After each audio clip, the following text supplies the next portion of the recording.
Do you want your business to grow faster? Are you open to new and out-of-the-box ways to drive revenues and increase value? How do you imagine the most successful entrepreneurs and business leaders double, triple, or expand their businesses tenfold or more? The answer is deals.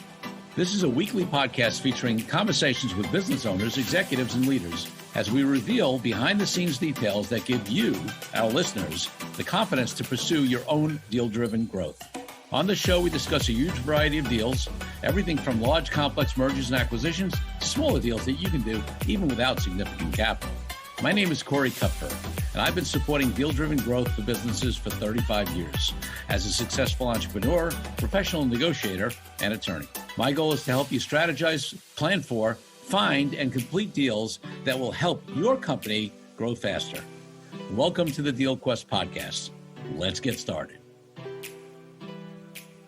Orrin Klopper is CEO of Netsurit, a $40 million MSP firm, which he grew to 100 people and $40 million in revenue through acquisitions and organic growth. Globally awarded Dreams program is part of the Netsurit aspirational culture. He's a Microsoft partner and orchestrated 3 acquisitions. He went to 9 schools as a kid, only got expelled from 3, so 6 out of 9 is not a bad result. I love that.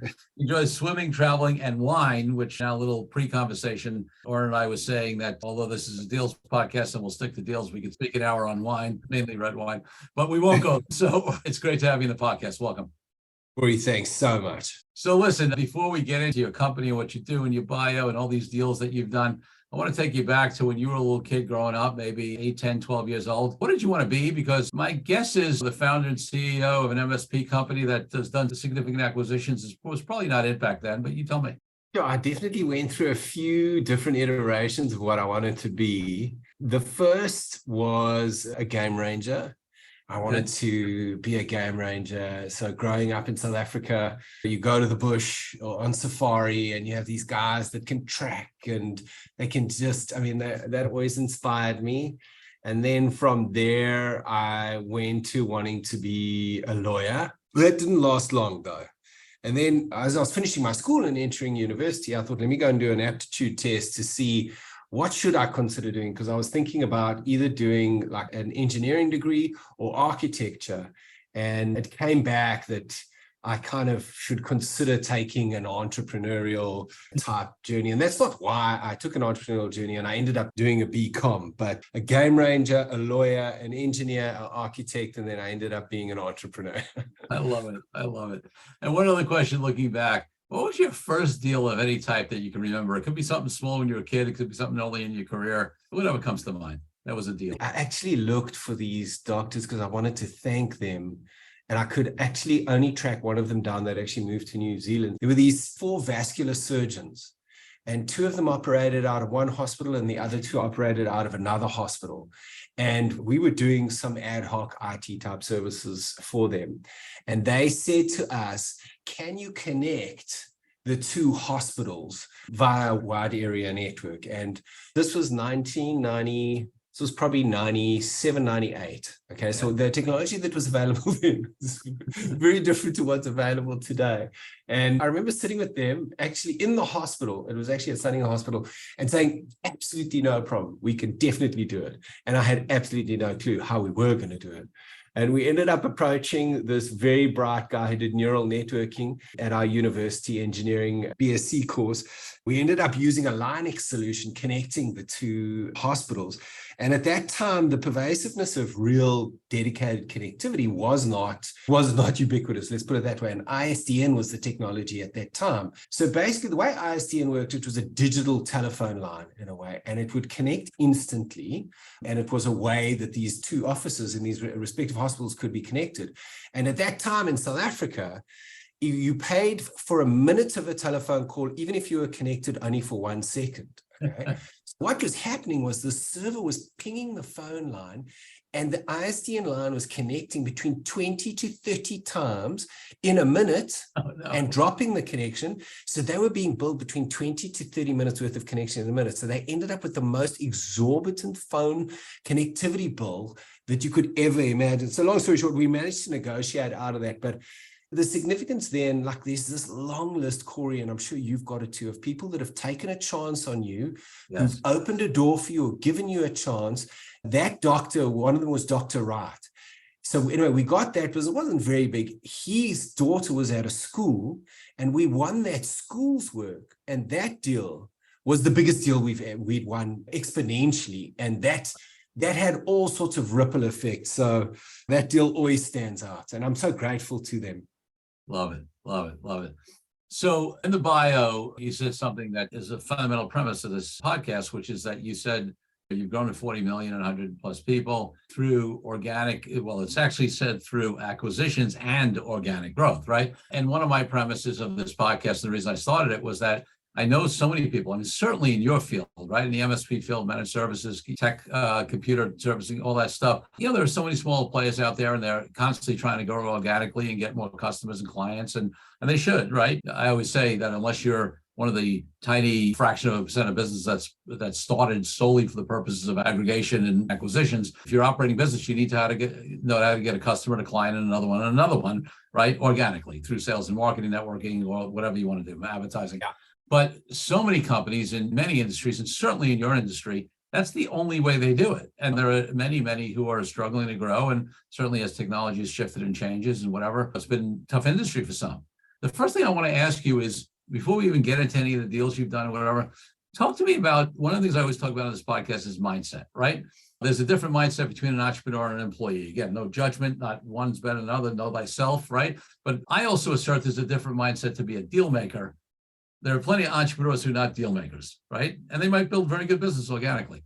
What was it about the mindset whether it was that first deal you decided to do, what had you decide to grow also through acquisition? And what was your thinking on that might be different from others in your space?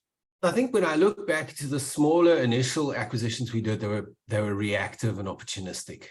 Okay. It was never until 2017, 2018, it was opportunistic. We kind of knew someone in the partner community and they were immigrating or they were wanting to get out of it. And so it was never, this is a key strategy. We're focused on it. We're going to resource it. We're going to invest in it. And we had a reasonable amount of success with those opportunistic acquisitions that we were able to do. And then when we entered the US market, we bought a business they were based in Brooklyn, but most of the customers were in Manhattan. And that's when I moved to New York, was in 2016. And you could say it was opportunistic in a way that we were exploring the market. We closed a customer in 2015. We were servicing totally remotely from South Africa. And we made every mistake, Corey, you could make except go out of business. We spent more on legal fees in that deal than I think we'd spent in the whole business in the last 5 years combined. And I'm glad we did, because we learned a lot from it. And then that was 2016. And I think we realized that our market is heterogeneous, it's fragmented, it's maturing, and it is ripe for consolidation. And then what happened was a lot of the private equity firms started to enter the market around about 2018, 2019. And now they're probably like anywhere between 80 to 100 private equity firms that are making a play in the consolidation of the MSP space. And then what we did was, Corey, we said, we're going to invest in this. So we retained a buy-side advisory firm to find us deals. We allocated my time and some of the other team members' time to it. And I remember this other entrepreneur that mentored me in the earlier years of our business. And I asked him, how do you approach strategic planning? Because we've always got this long list of things that we want to do. And we say, you know what, John's good at this. Let's give him that as well. And I sat with him once and he said to me, there's two questions you need to ask yourself when you want to invest in a strategy. Is it going to be someone's day job? That's what they do all day, every day. And number two, are you going to fund it and invest in it? And I think when we made that decision, someone's day job, and we're going to fund it and invest it in it, that's when things started to tip. Yeah. Those are such great points. I mean, I can't tell you how many clients I have in various industries, right? We do a lot in tech, we do a lot in financial services. And it's very common for companies to say, yeah, I'd really like to grow, or even I'd like to grow through deals.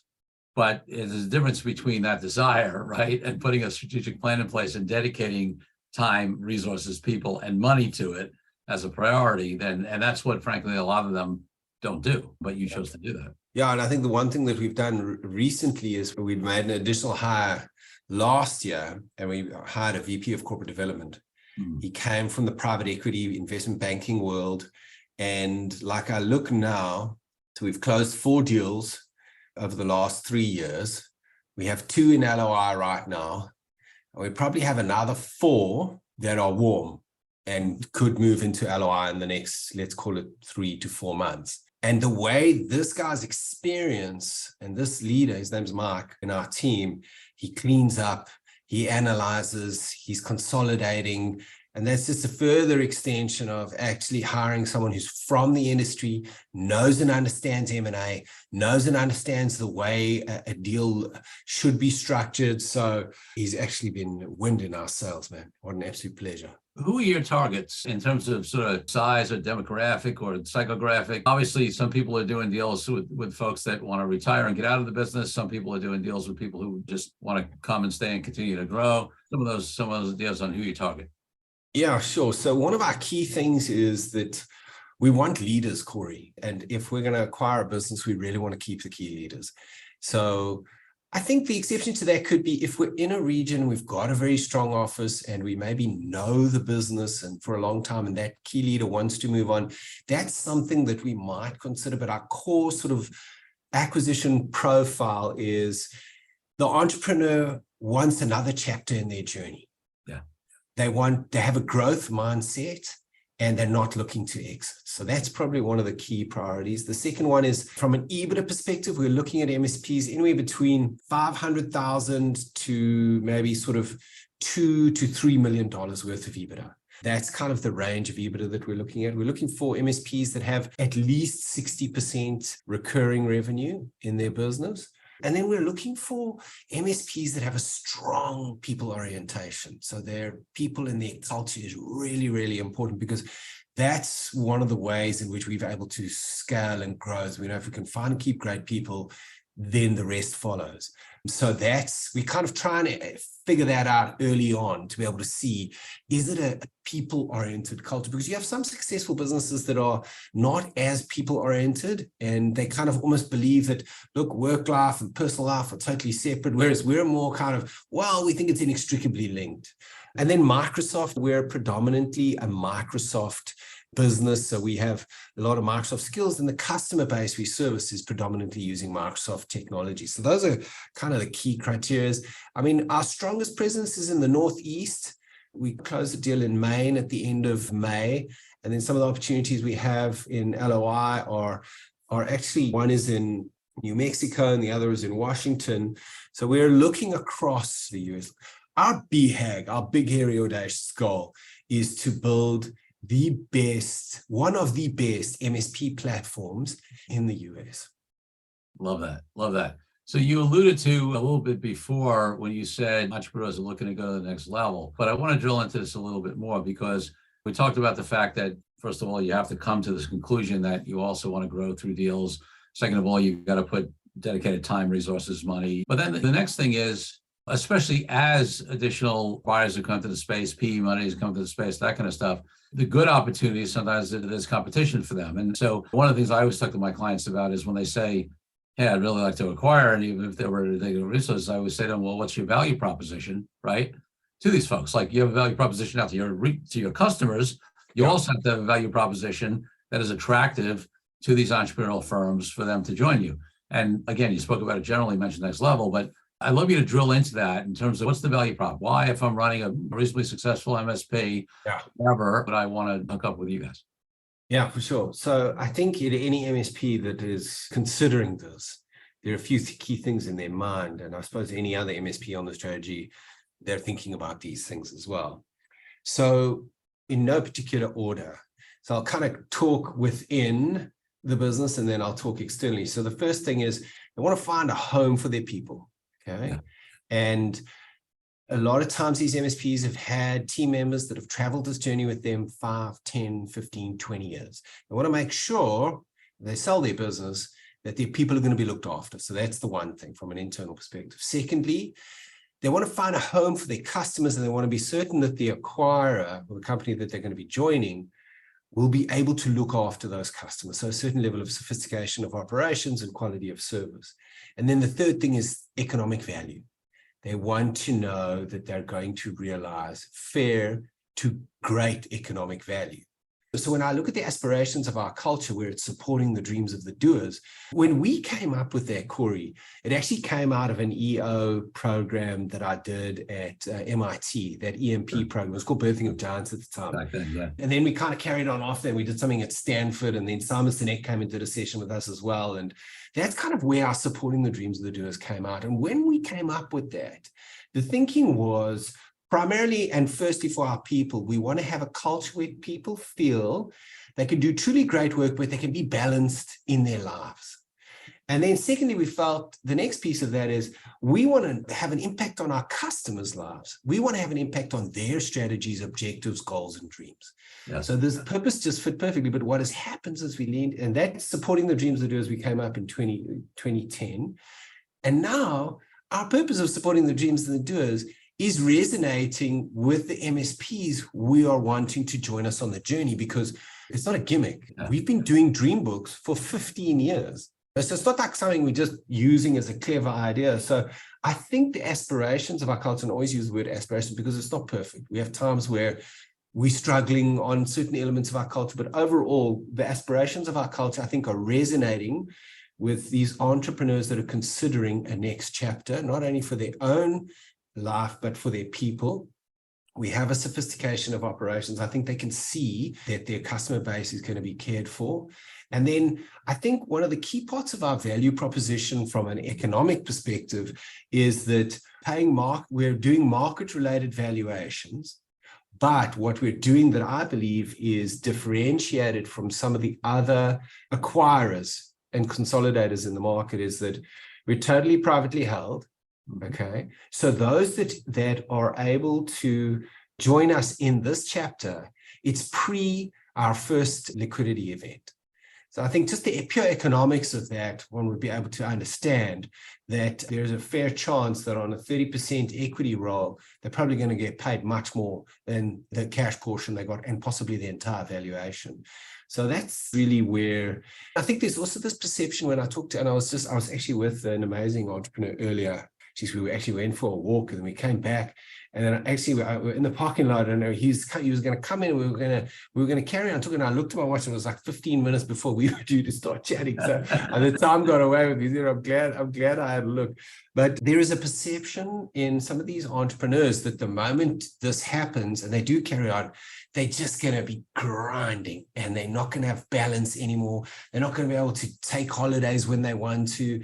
And like we live, eat, breathe this idea of balance in our leadership team. In our Exco team, once a month, we dashboard. The question is, how balanced do you feel overall? Okay. And the next question is, are you coping? Red, green, yellow. We dashboard the entire team. We do that once a month because we know if everybody's red, there are problems coming.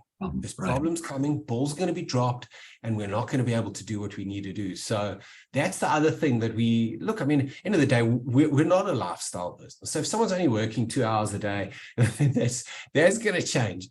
But I mean, if you're someone who's ready to put your head down and work anyway, it's actually relevant to the hours, but it's more like a 6 to 8 hour day. And sometimes it's a longer day, sometimes it's a shorter day, and you want balance.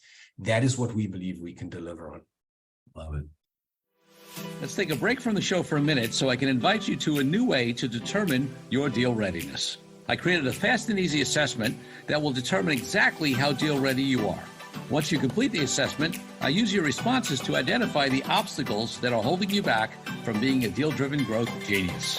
It's as easy as heading to corykupfer.com/assessment. That's corykupfer.com/assessment and filling out a few multiple choice questions. I'll be checking in after the episode to see what your results are. Now back to the show. So you mentioned something earlier, which gets me into the conversation a little bit of deal structure. And obviously, we're not asking about any specific deal that's confidential, but high level. You mentioned a 30% equity rollover and that potentially being more valuable than the cash. So that would lead me to believe that you're generally doing 70% cash, 30% equity deals on the value of the firm. So tell us a little bit about how you, in general, have thought about structuring these things. Yeah, for sure. So I would kind of just, without even doing bands, just scenario out, a specific one would be 60% cash up front, 10% earn out, 30% equity roll. Yeah, got it. And listen, we got such a variety of listeners, and the way this podcast has grown, and we have so much way beyond the number of listeners I would thought we get. And some of them are very sophisticated and some of them are newer to deals. So I'll just jump in and explain a little bit. So in many of these deals, what I'm saying is that upfront closing 10% earnout, which means that there's back end money that's triggered usually to certain targets, growth targets or CAGRs you have to hit. And then 30% of the value is in some equity class. And I don't know if I want to talk about capital structure at all, but some equity class of his company, which when there's a monetization event down the line, obviously those people who have taken that 30% in equity will benefit from, right? Yeah, that's it. That's it, 100%. Even for me, as far as my intention and why I feel so comfortable in putting this value proposition forward to other MSPs and entrepreneurs is because I'm going to do the exact same thing. I'm going to do the exact formula is what I'm going to do. Right. I'm going to, and when it comes, the time comes for us to have a liquidity event, and I'm in a meeting with 22 private equity firms, which is just the initial phases of us exploring at a conference in Boston what that looks like. I'm going to do the exact same thing. I'm going to roll for sure, no question about it. And we're going to find a private equity firm that we can protect the soul of Netsurit, because we know, and that's exactly what we want to do when we acquire businesses. We want to protect the soul of what we're acquiring, because if we go in there arrogantly and try and change everything overnight and just randomly fire people, we know we'll break it. So we're looking, so kind of what we are contemplating is exactly what we are pitching to the potential entrepreneurs that will join us on this journey. Love that. So I want to follow down that road a little bit on this decision to take private equity. But before we go there, up until now, until you actually do a private equity deal, you're doing acquisitions without private equity funding, and I'm sure competing against some companies that have private equity funding. Yes. I've definitely seen that in your industry with clients. I've seen it in financial services. I've seen it in a lot of industries. And the question often for my clients, for example, who want to get into an acquisition program, but they don't have PE funding, is how do I compete, right? Obviously, the people at PE funding can afford to pay higher multiples than somebody who doesn't in general, depending on size of deal. They can certainly do more of a volume of deals at higher multiples than you can do without funding. And I have a lot of advice I give clients on how they can compete, but I'd love to hear from you, being somebody that has successfully closed deals, in which I'm sure at least some of them might have had PE-backed competitive bids. How do you compete with the PE-backed firms being non-funded at this time? Yeah, so there are so many very active MSP platforms in the industry right now. And if they felt like it, they could come in and probably do like 90 to 100% cash down, depending on the nature of the deal and what they wanted to do and what their mandate is. And they often have different approaches. For me, it's like the value proposition we have with the equity that we're putting forward, the fact that it's pre a private equity investment. If anybody runs those numbers understands that there is a more significant economic return. So it's competitive. I think the private equity-backed MSP platforms are leveraging less the premium in the multiple, but more how much cash they can put down. They're pretty frugal. I don't often hear of cases in the space we're in where there's significant premium like multiples. We're in that ballpark. We really, really are in that ballpark. So I think it's more the cash down. And I think an uninformed entrepreneur / MSP owner thinks that the more cash down I get up front, the better. Yep. And I'll be honest, I also used to think that. And I used to think that private equity was the axis of all evil. Yep. Until I read 7 books. One was Orrin Klopper's book, Lessons for CEOs from Private Equity, which was that kind of a penny drop there. That was one of those, actually more of an essay. It's like 120 pages. And then the others were good, interesting, but the one that really landed it for me was Adam Kofi's book, Private Equity Playbook. And once I understood that, I was like, okay, I understand now how this works and how we can act as a private equity firm. And when the time is right and we bring on a private equity partner, we are ready for that because we went through a structured process of readying ourselves for that and understanding it. Yeah, that's such an important point. I mean, there's so much you mentioned that I want to break down in that. Let's go first to this conversation of talking about the multiples, and really it's more difference in deal structure than in multiples. And that's great. And frankly, that's actually what I've seen in other industries. I've seen a lot less deal discipline with heavily funded companies, all right? And there was this stretch in some financial services spaces where the multiples had gone crazy. They've calmed down a little bit since the last year, because it's often hard for these firms that have to deploy capital. Their investors don't want capital sitting around. And sometimes what happens with these PE firms is that they do get into bidding wars and multiples to deploy capital, but it's smart of them to keep the deal discipline that they have. So that's the first point. The second point, which is you raise, is an interesting one. And it's a point that actually there are some advisors out there. I'm talking about lawyers, accountants, other consultants, whatever, who actually advise this. They always say, oh, the bird in the hand, the money up front, like anything back in, you can't depend upon, whether it's earn-out money, or whether it's who knows whether he'll ever do a capital event. And there is this whole school of thought out there, just get as much money as you can up front. And I think it's short-sighted. I mean, I will tell you, if you're talking about small acquisitions, Main Street businesses, whatever, you're buying from an operator, and that operator might or might not make it. They're not an experienced entrepreneur, and there's a risk of them going out of business, and then you won't get your back end money. I think there's a legitimate, real debate and conversation. Yeah. But when you're talking about anything from mid-market up, any kind of, I don't want to say real deal, those are real deals for the smaller people, but not even the largest deals, just even small to middle market deals as opposed to Main Street deals. It's a whole different analysis. And certainly the conversation of the back end equity, especially for a company at your stage and position, and the value of that. I mean, I've seen that happen for clients, people I know, multiple times, where the second sale is worth so much more than the first sale. So I think it's short-sighted. I think there's some bad advice out there that's applied upscale from maybe what would be more legitimate on the Main Street side. Yeah. I agree. I agree with you. 100%. And I think people should really look at that and not take any kind of sort of standard advice like as much money up front you can get is always better or anything like that. It's just not true. It's just not true. And it's interesting, we've seen where we engage and there is a fit and there's a connect, and we go through a process of sharing and kind of explaining. Entrepreneurs are, I wouldn't say all of them are grasping it. Some of them are still like, yeah, but I don't know about that. But like, I'd say 50 to 60% they get it. Like, wow, I definitely want that. We've had some even say, can I get more? Can I roll over even more than your equity? Yeah. And then the final piece is this conversation of PE firms being bad. It's interesting, the evolution you had, because it's a pretty common evolution, right? We hear all these horror stories about make people afraid. And listen, there are definitely examples where there are horror stories. I will say that, frankly, even the ones that you hear are horror stories. Yeah, sometimes the PE firm turns out to be bad fit or bad guys or whatever. But sometimes when you hear the sob story about the CEO being forced out and whatever, and they make it the big bad PE firm, it's really because their targets, their promises, they haven't performed, whatever. So sometimes it's on that. Well, the bottom line is it does change the game when you take PE money, right? I mean, there are certain growth expectations. I've had this discussion with friends and clients all the time. You're in a different game now, right? And you need to be ready. You talked about getting prepared. You need to be ready to play that game and play it well and win it, because yes, there are certain expectations of growth and return that PE firms have. And if you're not ready to meet those, then it's more of a chance the deal's going to go bad. Yeah, for sure.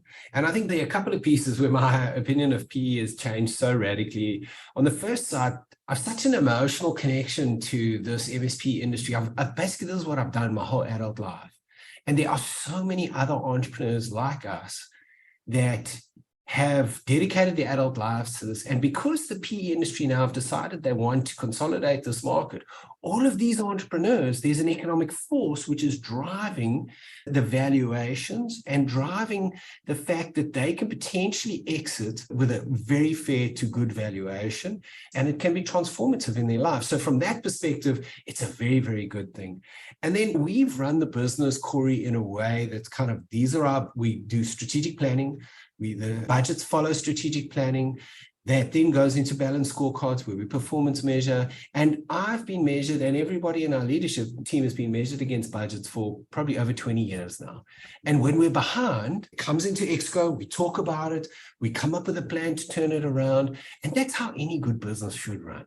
That's right. And that is, so what is also maybe not understood about the private equity industry is that the way they perform, it's measured and it's common knowledge what their MOIC is, which is their multiple on invested capital, what their IRR is, et cetera, because that is what defines the pedigree of a private equity firm.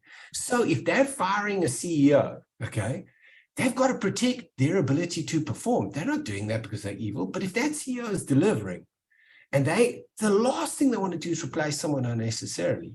They've got to deliver because their livelihoods depend on it. Their ability to raise capital depends on it. Their ability to attract other businesses they can invest in where they're going to convince them to do equity rollover. If they're not good at performing, why must they do the equity rollover? Because the equity is not going to grow. Once you understand it, I think, and immerse yourselves in it, yes, they are hardcore. Yes, they are decisive. And once things, if the numbers are behind, they're going to want answers and they're going to want to shine a torch. But trust me, if you're performing, they're going to love you. Oh, no question. No question. So, all right, let's take it one more step down the journey. So now you're at the point where you've switched your view, right? Learned and come around on the whole concept of private equity and studied it. And then the next big decision, and obviously we're not asking for any specifics on who you're talking to or you're considering whatever, but just in terms of criteria and factors are how does one determine and how are you going about determining which is the best? The good companies are going to have multiple opportunities to work with different private equity firms. And frankly, if you are at a point where you're so desperate and there's only one player, it's easy to say, oh, I only have one player at the table to take their money. Well, you really still should be doing an evaluation of whether they're the right partner, right? But certainly good firms are going to have multiple opportunities. So what are some of the criteria that you guys are starting to develop or look at in terms of the type PE firm that would be a good match for you? Well, we definitely want PE firms that are high performing because a key part of our thesis is that we want to roll a significant chunk of equity. So we want to know that they're going to look after that equity. Okay. My goal as the CEO is to continue as the CEO. But the reality I'll have to face is that if I don't perform, that won't be great. But they're going to be making that decision because my equity rollover. So like I'm a shareholder and I'm an executive, and you need to be able to separate those two things. So we want a PE firm that's got a reputation of performing and delivering. Number two, we want a PE partner that understands the value of the soul of what they're investing in and realizes and gives the leadership of that business they're investing in the autonomy to protect that. It's an ecosystem. If you break that soul, you battle to keep the key people. As you lose key people, so the attrition of the people starts to increase. And then that has an impact on customer retention. And then that's very hard to fix when broken. So we definitely want a high-performing private equity firm. We want a one that will look to protect the soul and culture of that organization and balance that. And we definitely would love a private equity firm that can add value. And I think in our case, Corey, we've built an M&A competence, but I think when you look at what a private equity firm has experienced, we can probably learn, not probably, we would definitely, if we chose the right partner, I think we'd learn a lot from that. And then probably a fourth piece would to be able to leverage their ability to raise capital. So obviously capital/debt, that is a piece which we would definitely want in the right partner. And also to understand their thesis. What is their thesis in the space? Is it aligned? Have they got a perspective that we don't have, which we can learn from? We've got a thesis and a thinking around the space that we're in, why we're focused, how we're focused. We've got some additional pieces of our M&A strategy. Does that resonate? What is their thesis? That's also an important one. Love it. Love it. So listen, you've been very successful so far in the deals that you've done. I'm sure you'll be successful in choosing the right PE partner and continuing to grow. However, I don't know a highly successful entrepreneur or highly successful deal maker who has not made some mistakes along the way. So hit us with your biggest mistake or thing that went wrong in a deal that you did. No, so I would definitely say the first acquisition we did in 2016, we made every mistake you could except go out of business. We went in arrogantly. We thought we knew better. I remember speaking to the CEO of that business about the way they did client care and just saying, no, that's not enough. And I wasn't berating him, but I was just like, that's a joke compared to what you should be doing. I can literally list 5 or 6 things where we just thought we had the answer, we had the solution. And man, we lost every single staff member. We've got one left out of, I think it was about 25 people. We have one left. We kept most of the customers. I ended up doing account management at certain times. I ended up going directly into sales. And I think to sum it up, Corey, it would just be like, we thought we had all the answers. And what we've done now, going into these other acquisitions, I go in every single time knowing if I go in with an open mind and a growth mindset, I'm going to learn from these leaders because they know their geography, they know their business, they know their customers. And we've reverse implemented stuff into the rest of our business. It's just not being arrogant, not being dictatorial, And how do we protect the magic of this business that is now joining us on this next chapter of the journey? Right. I asked you my final couple of questions. I'm just curious, this may not be specific to deals, although if there are a difference in deals, you can talk about it, but even just generally entrepreneurial. I'm just curious, because you started out in South Africa doing this similar business, and you came to the States. I'm curious as some of the differences that you found in doing business and or deals, whatever you see, in between doing stuff in South Africa and doing stuff here in the United States.